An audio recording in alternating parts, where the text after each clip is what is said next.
Hey guys, magandang araw sa inyong lahat. Lalo na dun sa mga estudyante na pauwi at yung mga papasok. Ganun din naman yung mga papunta sa trabaho at yung mga pauwi sa kanilang mga tahanan ng mga empleyado. Magandang araw sa inyong lahat. Sana palaging nasa kondisyon yung katawan natin at iniingatan natin sa pang-araw-araw na gawa o paggawa. Para na lang sa ating mga anak o sa pamilya natin. Dahil yan ang puhunan natin sa araw-araw natin na paggawa. Okay guys, share ko lang muna sa inyo to dahil may buhay Pinoy pa rin tayo.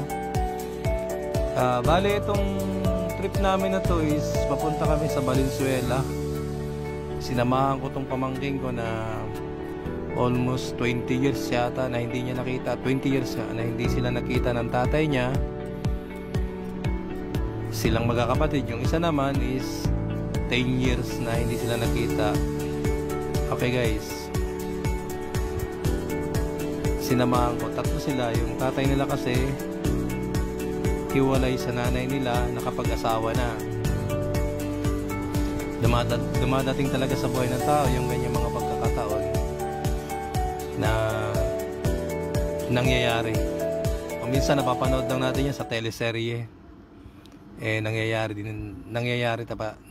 talaga sa tunay na buhay. Minsan nga napanood mo lang, akala mo hindi mangyayari sa'yo, tas mangyayari pala. Sa mga pagkakataong ganito is mapipil mo yung concern sa mga bata na matagal na lang hindi nakasama yung tatay nila. Dahil sabi ko parang napipil ko yung sa loobin nila. Kaya pinakabuhay Pinoy tas road trip na rin to, para habang papunta kami doon makapag-vlog na rin.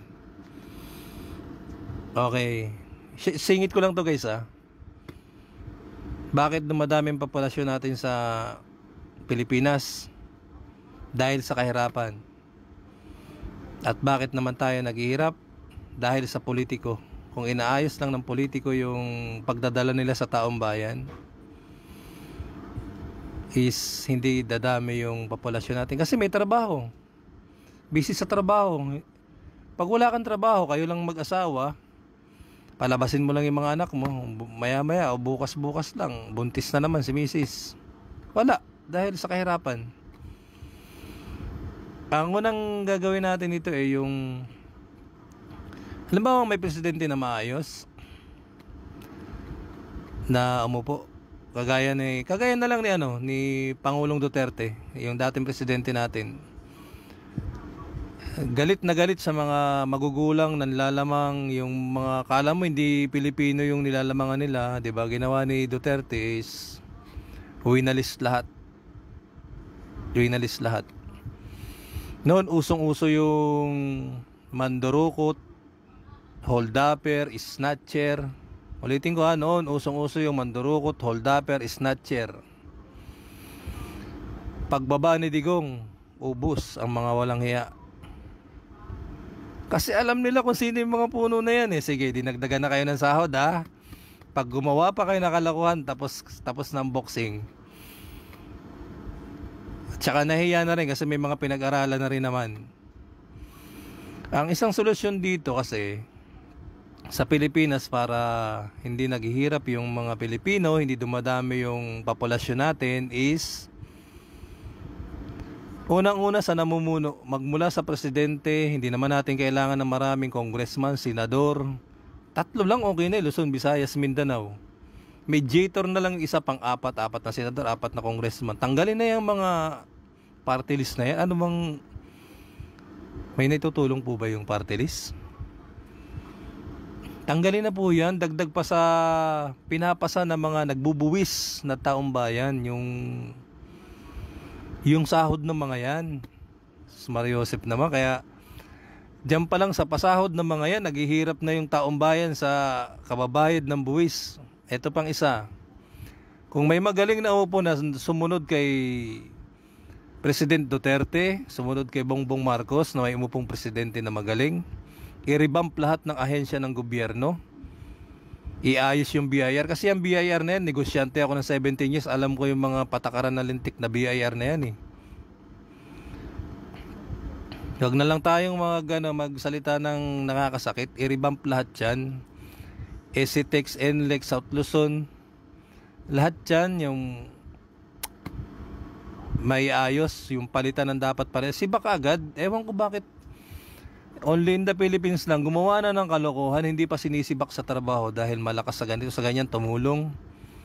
Alam nyo po ba yung pagtanaw nyo ng utang na loob, yung pinapahirapan yan ay taong bayan? Kung sibaking ka agad dyan, tapos kailanman hindi nabigyan ng karapatan na tumakbo sa gobyerno ng kahit na anong makapasok dahil may ginawang katarantaduhan. Yun lang naman ang kailangan natin sa Pilipinas. Tayo rin naman na nagpapahirap sa Pilipinas eh. Ang dali-dali eh. Pag napatino mo yung BIR, tapos nilagay ng BIR yung babayaran mong buwis sa... Yung tamang babayaran, halimbawa 1 milyon, para klaro naman din sa mga magbabayad ng buwis. Hindi na kailangan ng mga bookkeeper na yan. Kasi sabi ko nga, negosyante ko, alam ko rin yung mga diskarte dyan. Babayad ka ng bookkeeper. Kung 3,000 na hingin o 5,000, babayad ka. Tanungin mo kung sino yung nagbo-bookkeeper sa ilan yung hawak niyan. Kung sa 2,000 o 3,000 o 5,000, kung 10 yan, sa 5,000, magkano yun? Ang sahod niyan, di ang laki.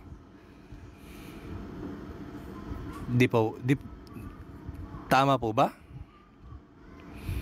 Pagkatapos sa BIR na may ayos yan ng gobyerno, ewan ko kung hindi yumaman ng Pilipinas yung custom. Sibakin na lahat yan. Lahat ng mga pasaway dyan. NLEX, South Luzon Expressway, yung mga nakatagong kontrata dyan na wala naman talagang kakwenta-kwenta is tanggalin na yan. Ewan ko lang pag hindi lahat ng ahensya na kumikita, i-monitor lahat yan. Revamp lahat ng empleyado para pumasok sa kaba ng bayan yung pondo. Ewan ko kung hindi umasenso yung bayan. Para matanggal na rin yung K-12 na yan, kayo naman no? Parang yun na nga lang ang pinakaregalo nyo sa sambayan ng Pilipino na ibalik yung grade 6 high school. Yun lang naman, hindi naman natin kailangan magpakatalino, magpakarami pa ng taon sa pag-aaral. Pag-aralan nyo rin po yung sinasabi ko dahil kayo naman nakakaintindi. Mahirap din kasi kung hindi rin natin mababago yung saligang batas. Yung saligang batas natin, pag nabago yan, nakamonitor ang taong bayan, uunlad po ang Pilipinas. Yan na lang po ang inaantay ng taong bayan. Dahil nakapaloob dyan yung katakot-takot na tsetche, boretche, na mga kung ano-anong pangharang. Kayo na lang po yung balik na lang po tayo dito. Dito na po kami sa Monumento Station. Kalimutan na muna natin yung topic dyan dahil yung mamamayan natin na naghihirap. Tsaka po singit ko lang po kahit po squatter yan, bumibili po sa tindahan yan. Yung binibili niya sa tindahan na ginamitan niya ng pera, may buwis po yan. Kahit saan lugar dito sa Metro Manila, Luzon, Visayas, Mindanao, hukutin nyo po yung basura dahil mamamayan ng Pilipinas yan. Nagbabayad yan ng buwis pag bumili sa tindahan. Ultimo nga po yung pinaglilihi pa lang sa tiyan ng nanay, nagbabayad na po ng buwis yan. Kaya lahat po yan may karapatan. Yung mga basura po niyan, lahat ng benepisyo kung ano man nakukuha ng iba, na dapat nakukuha din po nila. Hindi po natin pinipili, ibinibigay po natin sa kanila. Total, hindi naman po talaga sa inyo yan. Kayo lang po yung ginawang gabay, daan na magtrabaho para i-assist yung tao para makuha niya yung para sa kanya. Okay po, dito na po kami sa kalimutan na muna natin yan dahil kung paano lang yumaman ng Pilipinas, kaya naman natin ipaliwanag yan sa mga hindi nakakaintindi at hindi iniintindi at ayaw unawain nitong mga to.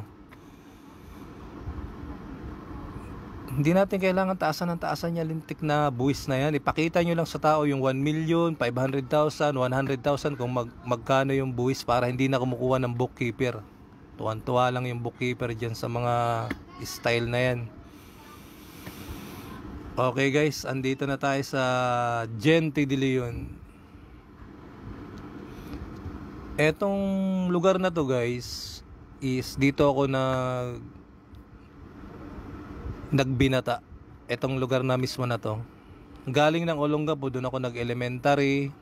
Bago ako mag-aral ng elementary is nandoon. Bali nung third year high school ko na is lumipat na kami dito sa Valenzuela. Karuhatan, Gente de Leon. Bali dito na ako nag-graduate sa Caloocan Bay sa high school. Kaya nami-miss ko rin tong lugar na to. Ito yung tatay nila guys. Bali lang taon din nilang hindi nakita. Mga bata pa sila umalis dito, mga elementary pa. Hanggang sa nakagraduate na sila ng college. Ayan yung lugar nila. Hindi pa yung ganyan kaganda dati. Napaayos na lang nung kapatid nila na nasa Japan. Tinulungan yung tatay nila. Bali nakakamiss din kasi itong nung binata pa to, nakikita ko na to dahil dito nga ako nagbinata hanggang sa napangasawa yung kapatid ko. Is hanggang sa nagtrabaho siya, nagkaroon sila ng anak, nasubaybayan ko. Kaya sumama ako dahil namimiss ko rin makita tong tao na to, si Peter. Ayan, nagdala kami ng pasalubong. Pero pagdating namin wala nandun siya sa Karuhatan. May inasikaso sila doon na parang binibigay yata sa mga naninirahan dito sa Gente de Leon. Naabutan lang namin yung anak na binata. Yan sila. Bere mo, ang lalaki na, no? Makita mo yung tatay mo. Halos hindi mo pa matandaan pag alis mo dahil ang lilit nyo pa. Tapos ngayon 20 plus na kayo ulit magkikita-kita. Ayan.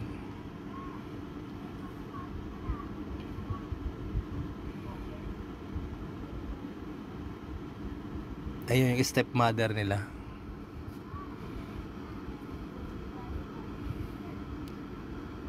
Okay din yung yung mga sitwasyon na ganito na nakaka-capture.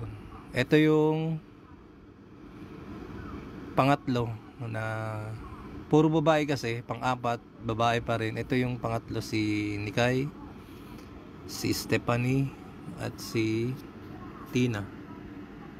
Itong dalawa graduate na to ng college. Yung isa naman grade 12. Okay guys, tama tong yung buhay natin sa Pilipinas is madali lang, gumaan kung nasa ayos lang talaga yung unang-unang mapipigilan doon, yung pagdami ng populasyon, masaya bawat tahanan. Pasko man o hindi Pasko, may okasyon man o wala, parang Pasko araw-araw. Tapos limitahan yung pagkukuha ka ng mga requirements, yung mga agency na yan, dahil ginawa mong negosyo yan, talagang parang mahirap na lang din magsalita na magbibiro sana ako sa vulcanizing Kaya lang okay na, alam na natin yun kahit di na ako magsalita. Eto guys, pauwi na kami nito dahil matraffic sa Gente de Leon. Ugong sumakay kami ng papuntang Sangandaan, Novaliches yun. Kasi pag hindi mo alam yung shortcut, pag matraffic na, yung rush hour na, hindi ka makakaiwas sa traffic dito sa Maynila. Kailangan marami kang point, tawag doon, any point sabi pa, nadadaanan para makaiwas ka sa traffic. Minsan tansyado mo na yun, uy matraffic na dito, doon hindi pa. Magandang araw guys sa inyong lahat. Salamat sa panonood. Doon sa share ko, paki-like na lang guys, please. please like, subscribe, follow.